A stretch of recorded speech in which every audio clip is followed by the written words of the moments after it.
Imagine, you're sitting in a room with only one other person to talk to, but the conversation is so weird you're just left like, okay. Well, these next interviewers must have felt the same, because this time we're counting down the 5 most disturbing interviews ever caught on tape. Number 1.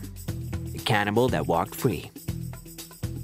Issei Sagawa, born on April 26, 1949, is a Japanese author and reviewer who in 1981, while in Paris, murdered and cannibalized a Dutch woman named Renee Hartenveld. After his release, he became a minor celebrity in Japan and made a living through the public's interest in his crime. Sagawa wrote books about the murder and even participated in multiple documentaries and interviews, capitalizing on a crime he once committed. Sagawa's cannibalistic desire started to develop in the 1st grade, but he didn't act upon these desires until he was 32. I thought there was no way I could shoot her facing her. Like I said before, I thought it would have to be from her back. And in order for me to aim at her back, she had to be facing away from me. If she reads for me, she sits down at the desk and reads a book, she will have her back to me.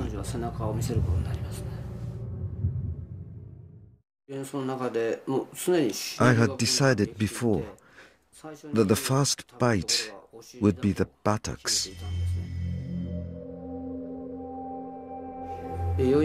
I was able to cut through the skin. I'm a fool, so I didn't have a clue about human body structure. I thought that red flesh would appear straight away, but it wasn't like that. And this layer that was like sweet corn just carried on for ages, however deep I cut through.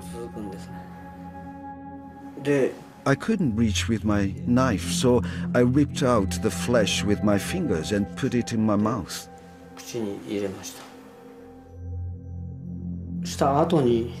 After I had sex with her, I tried to kiss her. For the first time, I said out loud, "I love you" in French, and I felt a huge shiver.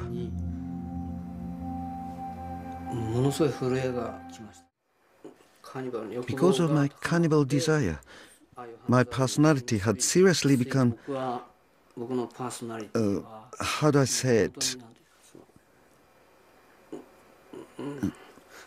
It was swallowed up by my obsession. Number 2. There's a demon behind you. Next up is an interview which is said to be real. This time with a schizophrenic patient at an asylum in the USA back in 2008. There even was an exorcism performed on him, but sadly without any results. And the things he says to this interviewer, well...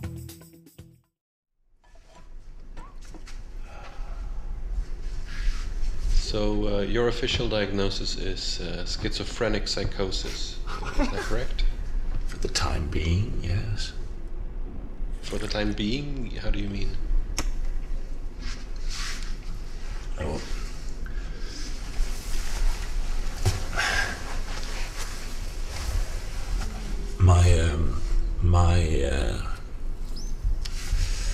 My illness does not really fit, you know, in any medical definition.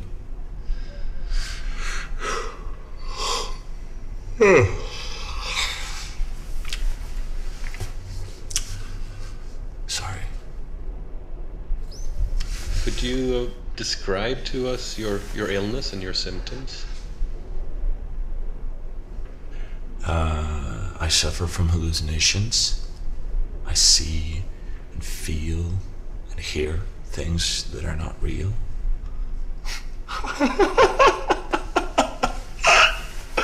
Sorry, is that funny?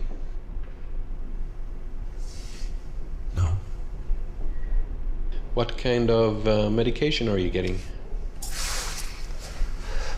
Drugs. Antipsychotic drugs. Do they help? Yes. So the medication makes the hallucinations go away? No. But they help me decide what is real and not real. They help me understand that I don't have to obey and do everything they say. When you say they, what exactly do you see? demons.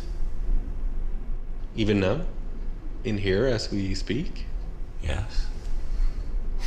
Where?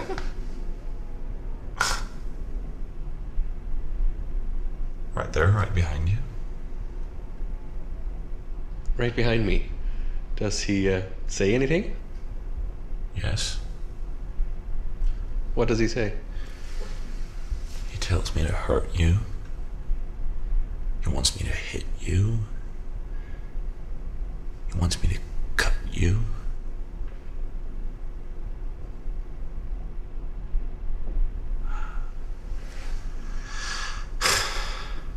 I'm tired now.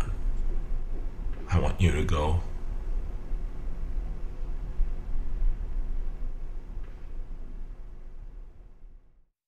Number 3.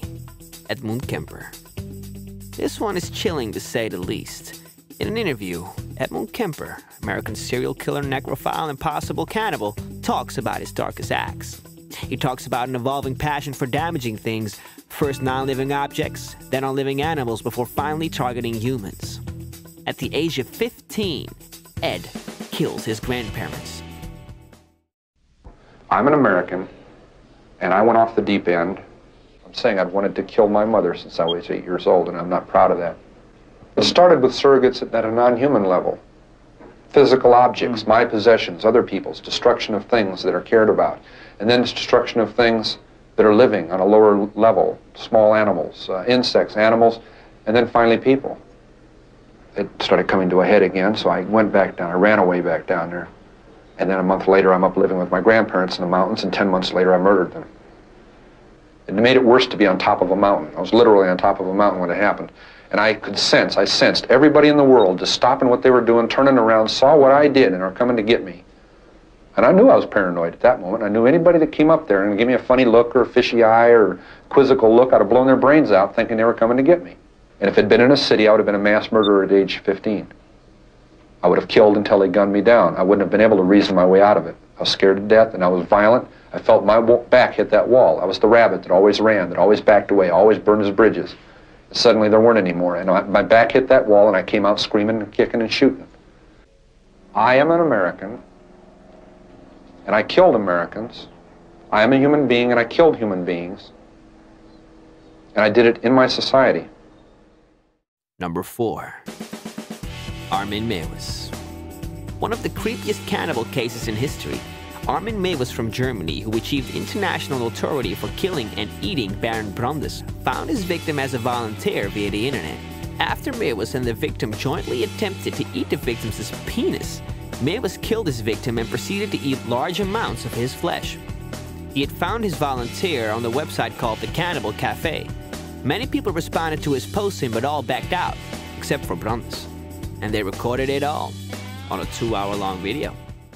Armand Mavis. I was born 1961. I'm a computer engineer from Rothenburg, Germany. I killed a man, slaughtered him and ate him. Since then, he is always with me. We've been emailing and chatting on the internet since January.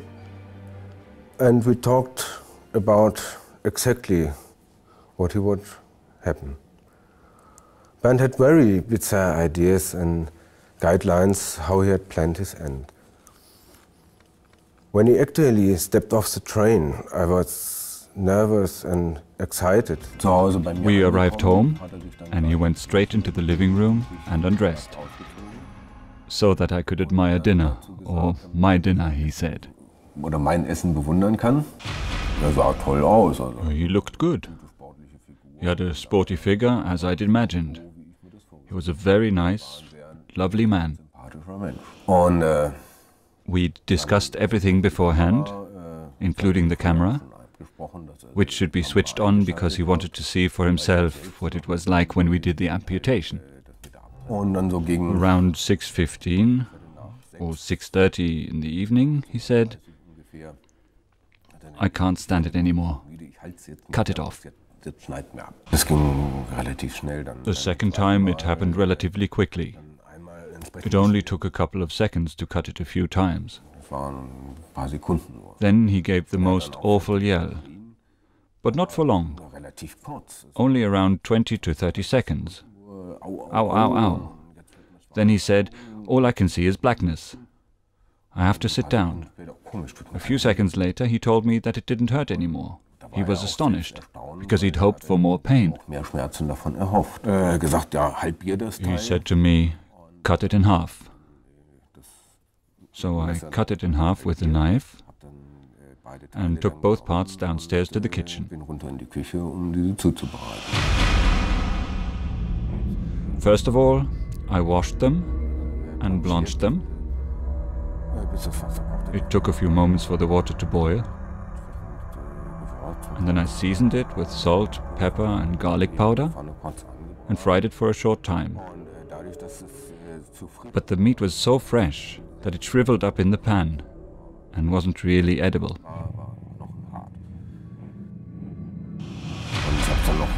I was relatively quick preparing it all, because I thought that because he had such a massive wound, he'd feel faint quite quickly. But he didn't feel faint, and he tried to eat it, and he was disappointed that he couldn't, that it wasn't edible.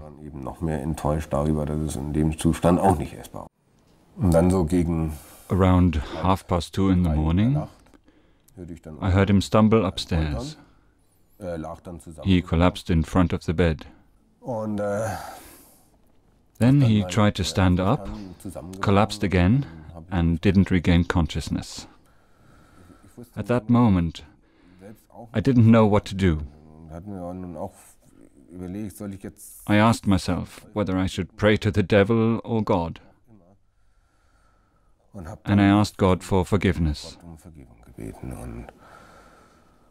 Then I took the knife, grasped it in my hand, and after hesitating some more, I cut his throat with it. Then in the slaughter room, after he was dead, I separated the head from his body. I hung him from the ceiling. Then I removed his organs and cut him in half. I poured hot water over the two halves and washed the body. I had prepared the meal as a special occasion and decorated the table with nice candles.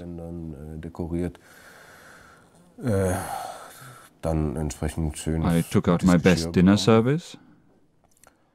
I fried a piece of rump steak, a piece from his back, made what are called princess potatoes, and Brussels sprouts.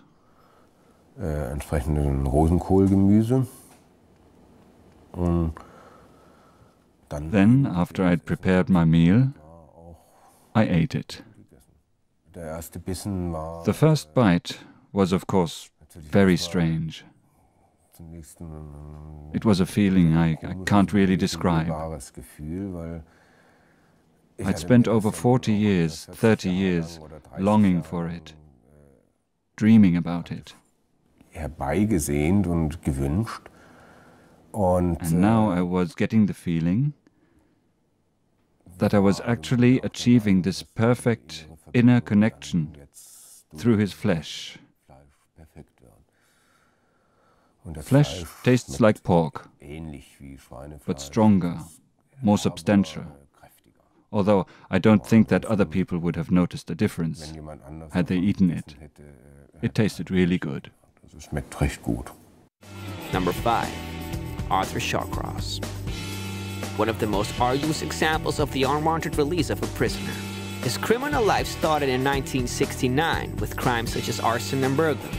His offenses earned him a 5-year sentence, but he was released earlier due to saving a prison guard in Iraq. Shawcross returned to his life and married for a 3rd time, but over the next few months, Shawcross raped and killed 2 children before being sent back to prison upon confessing.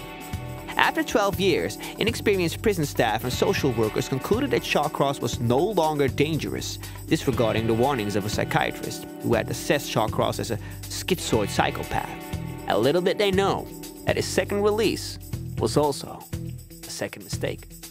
This monster went on a killing spree and killed a total of 11 people before finally getting locked up behind bars again. People on the outside do not know what evil is. Do you know what evil is? Sure. Are you evil? Somewhat. I met Anne-Marie Stefans, I think, in front of the Finger Hut on Lake Avenue. Do you remember killing her? Yeah, possibly. We're not going into details here. No, but how did you kill her? Probably strangulation. How do you know when they're dead? How? I don't know, just do.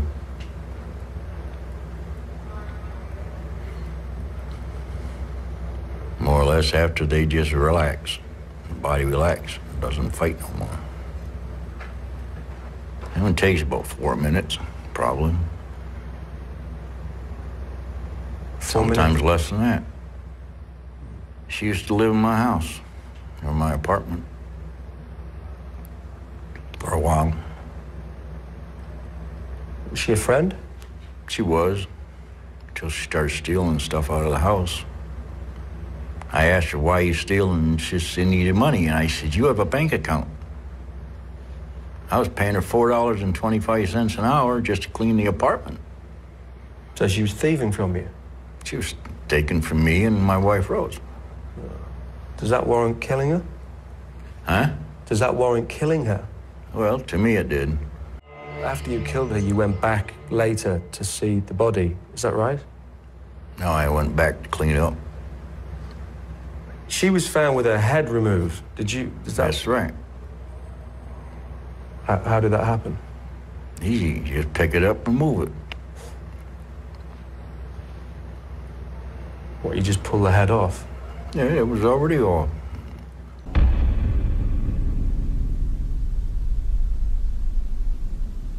That was a fit of anger. You know, we spent a day down Turning Point Park, you know, feeding the ducks and walking around, and we were making out. Then she just flipped, you know, jumped up, says, I'm going to scream, I'm going to tell the cops. I snapped her neck.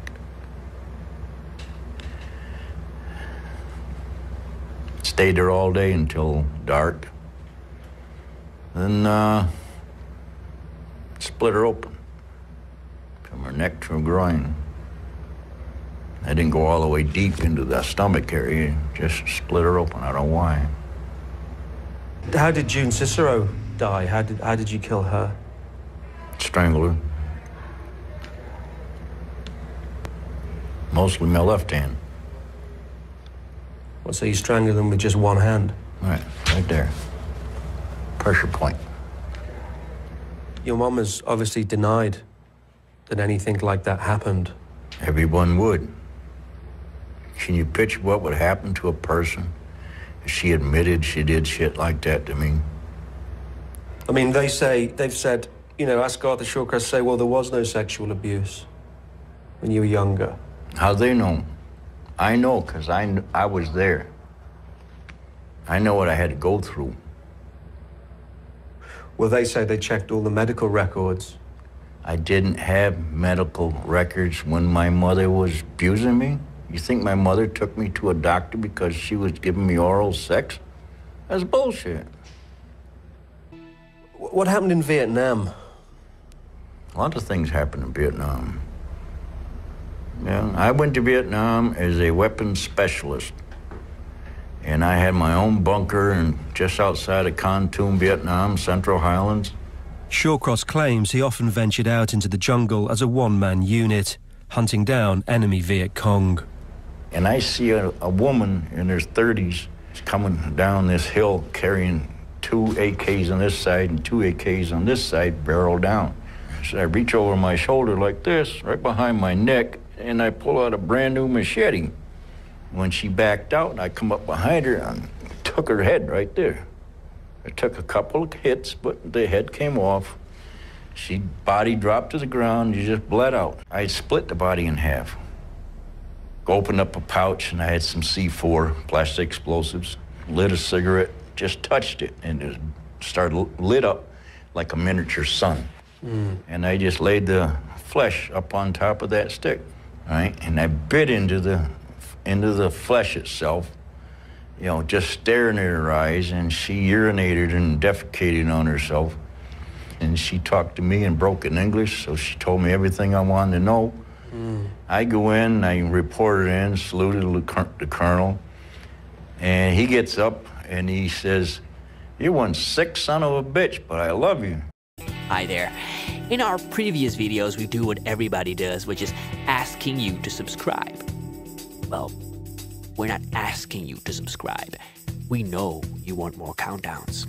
We know you want more screwed up humor. So, push the red button and be satisfied. Push it.